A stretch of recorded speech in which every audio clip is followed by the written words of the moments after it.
The Lord be with you. A reading from the Holy Gospel according to Mark. Glory to you, O Lord. When Jesus had crossed again in the boat to the other side, a large crowd gathered around him, and he stayed close to the sea. One of the synagogue officials, named Jairus, came forward. Seeing him, he fell at his feet and pleaded earnestly with him, saying, "My daughter is at the point of death. Please come lay your hands on her, that she may get well and live." He went off with him, and a large crowd followed him. There was a woman afflicted with hemorrhages for 12 years. She had suffered greatly at the hands of many doctors and had spent all that she had. Yet she was not helped, but only grew worse. She had heard about Jesus and came up behind him in the crowd and touched his cloak. She said, "If I but touch his clothes, I shall be cured." Immediately her flow of blood dried up. She felt in her body that she was healed of her affliction. Jesus, aware at once that power had gone out from him, turned around in the crowd and asked, "Who has touched my clothes?" But his disciples said to him, "You see how the crowd is pressing upon you, and yet you ask, 'Who touched me?'" And he looked around to see who had done it. The woman, realizing what had happened to her, approached in fear and trembling. She fell down before Jesus and told him the whole truth. He said to her, "Daughter, your faith has saved you. Go in peace and be cured of your affliction." While he was still speaking, people from the synagogue official's house arrived and said, "Your daughter has died. Why trouble the teacher any longer?" Disregarding the message that was reported, Jesus said to the synagogue official, "Do not be afraid, just have faith." He did not allow anyone to accompany him inside, except Peter, James, and John, the brother of James. When they arrived at the house of the synagogue official, he caught sight of a commotion, people weeping and wailing loudly. So he went in and said to them, "Why this commotion and weeping? The child is not dead, but asleep." And they ridiculed him. Then he put them all out. He took along the child's father and mother and those who were with him, and entered the room where the child was.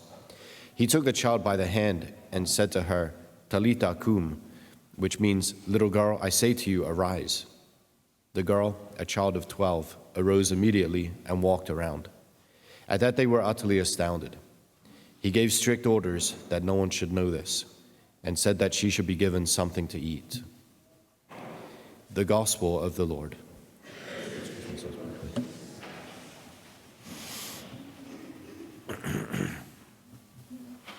Yeah, it's the length of the passage, itself, I think, requires an explanation. As we make our way through the lectionary and we see kind of chopped up portions of the gospel that are given to us, and we're right to ask, why this length of a passage? At least I asked that question. You might not ask that question because, of course, the reason for the length of the passage is to hold the whole story together, right? It's one story, but also it's not really one story. It's two stories.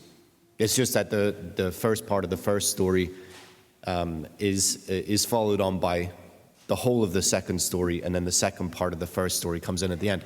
It's what's called a Markan sandwich. Okay, so anyway, just to enlighten you with a little piece of trivia there. But of course, it's not trivia because the sandwich is kind of carefully layered together, such that the inner story and the outer story relate to each other and kind of knock sparks off each other and enlighten each other and that kind of thing. I don't think that I'm prepared to do that work this morning, but I think just as an indication for you as you're reading through the gospel, this is not the only Markan sandwich, and you see that these stories, whole stories, are held together.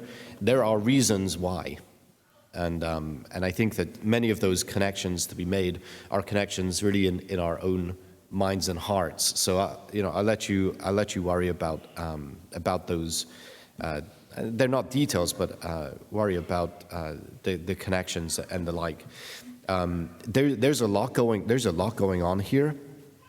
Of course, we're looking again. It's important to note because we just spent yesterday in the cemetery among the dead, in the non-Jewish region, the Gentile region, among the pigs and whatever, right? You're looking at a defilement. You're looking at being rendered unclean, like this kind of thing. And in this story, this is very much the same stuff is going on, because like as soon as Jairus comes to Jesus to say, his daughter is on the point of death, you can almost feel the tension grow.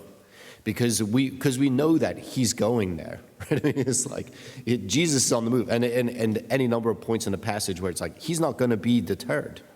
It happens a couple of times in the passage, and you just think, man, this guy's reckless, Wow, this guy's really what is he? He's determined to overcome death.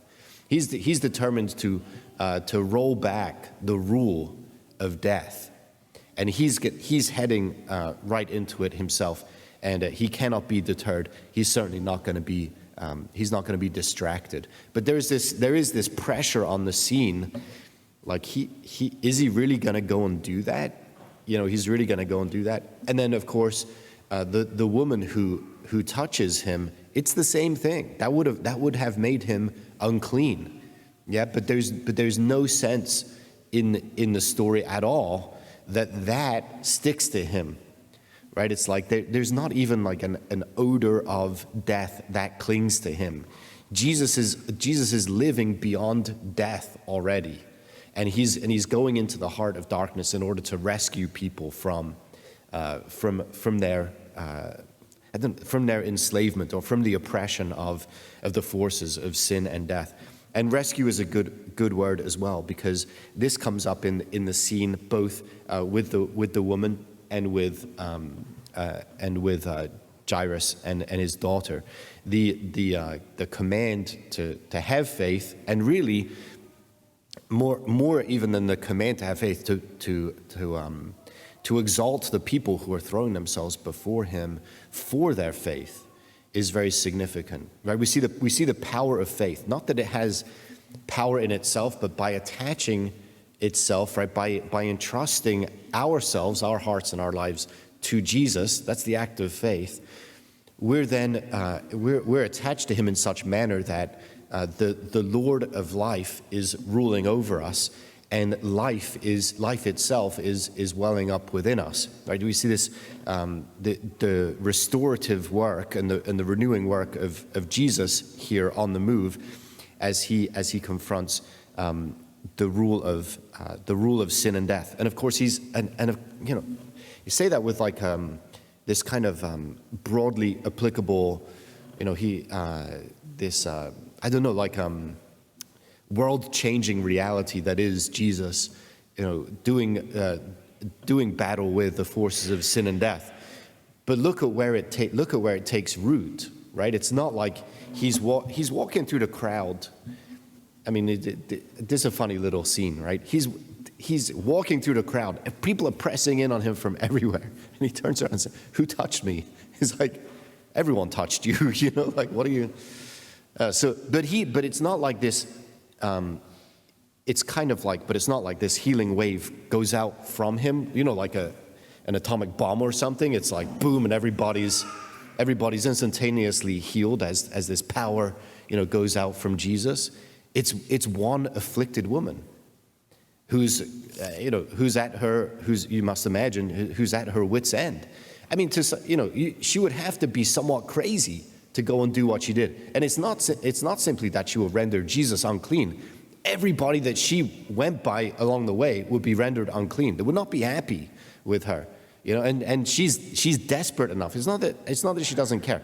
She's desperate enough for the cure that she believes Jesus has for her, that she's going to push on past them anyway. And there's enough reason to be afraid in that space, but not with Jesus, because this is precisely his focus.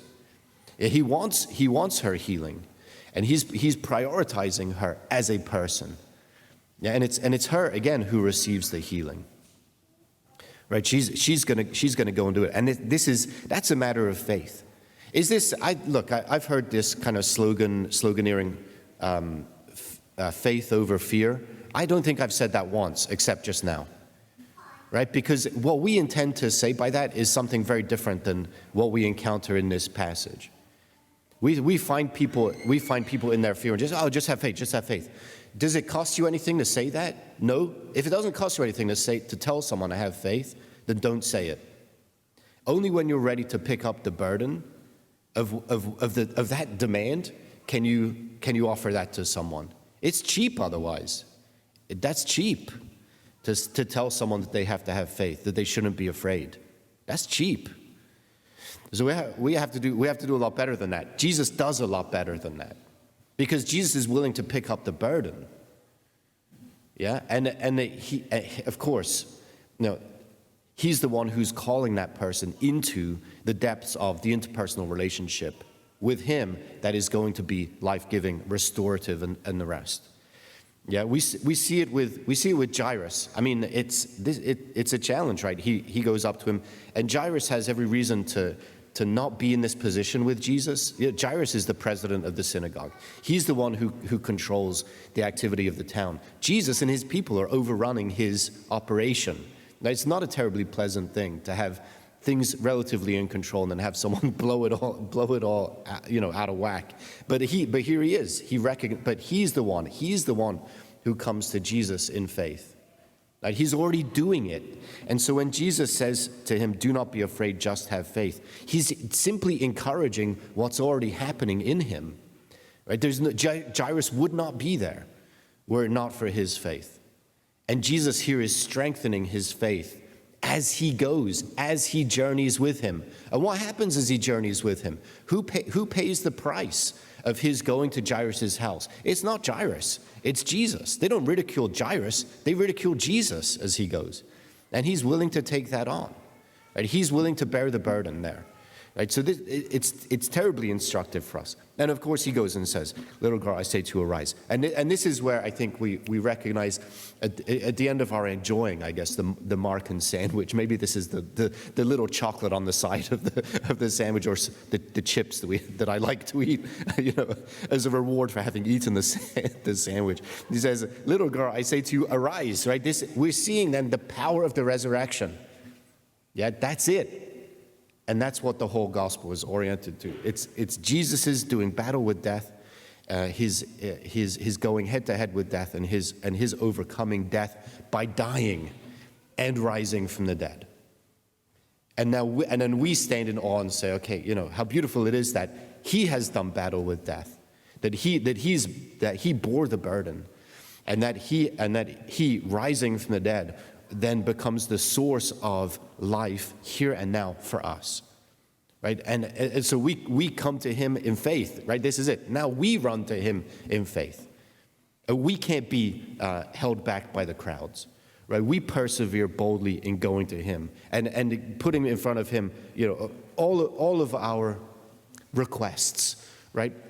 We bring really more than our requests. We bring to him our heart. Yeah, our hearts that are made to love and are loving the people entrusted to our care, and are doing everything we can to bring that love to life in the world around us. We're bringing those hearts to him to be again freed from the burden of sin and death, and to be lit up by his life for his purposes. Right. So this is it. At the word, they're utterly astounded.